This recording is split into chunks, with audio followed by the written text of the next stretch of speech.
Kabupaten Aceh Barat Daya merupakan salah satu kabupaten pemekaran dari Kabupaten Induk, yaitu Kabupaten Aceh Selatan. Kabupaten ini resmi berdiri setelah disahkannya Undang-Undang Republik Indonesia Nomor 4 Tahun 2003 sebagai salah satu kabupaten baru di Provinsi Aceh. Pemerintah Kabupaten Aceh Barat Daya berpusat pada unit kerja Sekretariat Daerah Kabupaten Aceh Barat Daya yang terletak di Jalan Bukit Hijau, Komplek Perkantoran Abdiya Blankidi. Terdapat beberapa bagian pada unit kerja Sekretariat Daerah Kabupaten Aceh Barat Daya, di mana salah satunya yaitu bagian pengadaan barang dan jasa. Visi unit kerja Sekretariat Daerah Kabupaten Aceh Barat Daya yaitu Abdiya Maju Masyarakat Sejahtera. Penjelasan visinya yaitu masyarakat Aceh Barat Daya yang religius, produktif, mandiri, terampil, dan inovatif dalam seluruh aspek pembangunan. Mutunya arah baru Abdiya Maju. Sejahtera yaitu masyarakat yang tercukupi secara ekonomi, memiliki pendidikan dan kesehatan yang berkualitas, memiliki lapangan kerja yang layak, menurunnya angka kemiskinan, serta hidup dalam suasana aman dan damai. Terdapat 8 misi pada unit kerja Sekretariat Daerah Kabupaten Aceh Barat Daya. Berikut ini merupakan struktur organisasi pada Sekretariat Daerah Kabupaten Aceh Barat Daya.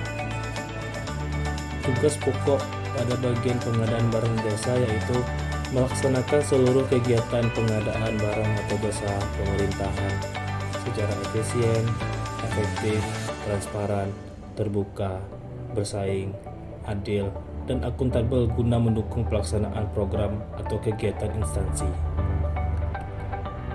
Fungsi utama yaitu pertama perencanaan pengadaan, kemudian yang kedua persiapan, ketiga pelaksanaan pemilihan penyedia, yang keempat pelaksanaan kontrak, dan yang terakhir pengawasan. Kemudian jenis layanan pengadaan barang dan jasa meliputi yang pertama perencanaan, kemudian pelaksanaan, kemudian konsultasi, dan pelaporan dalam pemilihan penyedia barang dan jasa.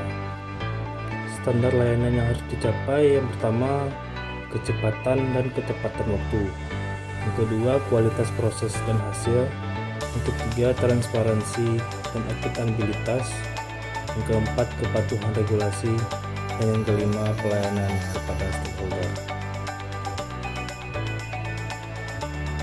Kemudian permasalahan dalam pelayanan.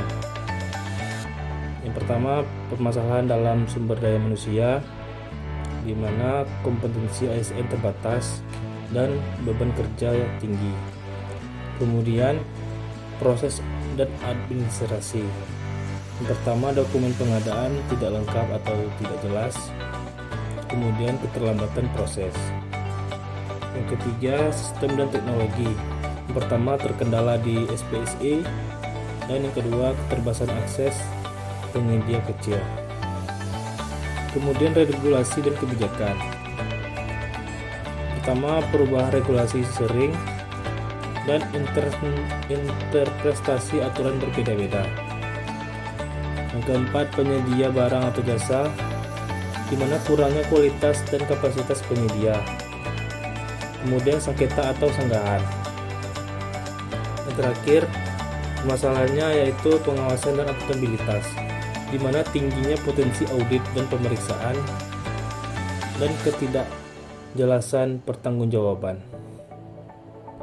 Kemudian keterkaitan tugas pejabat pengadaan barang dan jasa dengan pencapaian tujuan instansi. Yang pertama, mendukung ketersediaan sarana dan prasarana, di mana instansi dapat memperoleh barang atau jasa yang tepat waktu, tepat mutu, dan tepat biaya. Kemudian yang kedua, menjamin efisiensi dan efektivitas anggaran, di mana anggaran negara atau daerah digunakan seefisien mungkin, bertujuan untuk instansi bisa mencapai target output dengan biaya minimal dan kualitas optimal. Yang ketiga, mewujudkan transparansi dan akuntabilitas. Terkaitannya untuk meningkatkan kepercayaan publik terhadap instansi serta mendukung tata kelola pemerintahan yang baik. Yang keempat yaitu meningkatkan kinerja program atau kegiatan instansi, di mana semakin cepat barang dan jasa diperoleh, semakin cepat pula program atau kegiatan instansi berjalan dengan tujuan yang tercapai. Kemudian yang kelima, mendukung pembangunan ekonomi nasional atau daerah, di mana institusi ikut mendorong pertumbuhan ekonomi daerah sekaligus mencapai tujuan strategis pemerintah dalam pemberdayaan usaha kecil. Kemudian yang terakhir yang keenam yaitu mengurangi risiko hukum dan temuan audit. Terkaitannya yaitu instansi terhindar dari masalah hukum, temuan BPK atau koreksi anggaran. Yang terakhir yaitu rencana pengelolaan tugas pengadaan barang dan jasa dengan manajemen ASN dan Smart ASN. Pertama, dengan perencanaan kinerja yang jelas, yaitu dengan menyusun perencana kerja tahunan pejabat pengadaan selaras dengan renstra instansi. Kemudian dengan menetapkan IKU atau indikator kinerja utama dan IKP atau indikator kerja pegawai yang terukur. Kemudian yang kedua yaitu dengan penguatan kompetensi ASN, yaitu dengan cara peningkatan kompetensi melalui sertifikasi, pengadaan barang dan jasa, dan pelatihan yang berkelanjutan. Kemudian dengan cara program coaching, mentoring antar pejabat pengadaan, serta mendorong penggunaan platform digital learning ASN. Yang ketiga dengan cara digitalisasi proses, dengan cara optimalisasi sistem enforcement atau LPSE untuk transparansi dan efisiensi, dan juga dengan cara mengintegrasikan data pengadaan dengan sistem informasi ASN untuk monitoring kinerja pejabat pengadaan. Kemudian yang keempat yaitu penguatan nilai-nilai ASN berakhlak. Yang pertama dengan cara berorientasi pelayanan, yaitu dengan memastikan pengadaan sesuai dengan kebutuhan masyarakat atau instansi.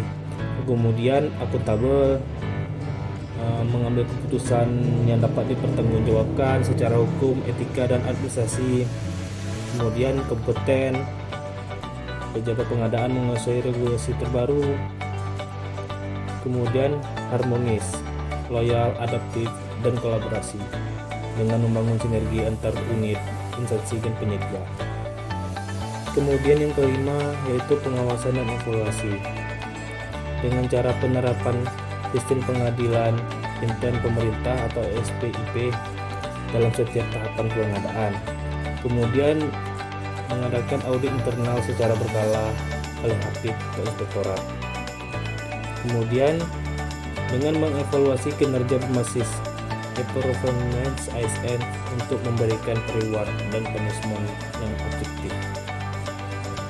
Yang terakhir, inovasi dan Smart ASN dengan menggunakan aplikasi mobile untuk monitoring real-time pengadaan dan membentuk knowledge management system agar pengalaman dan praktik baik terdokumentasi.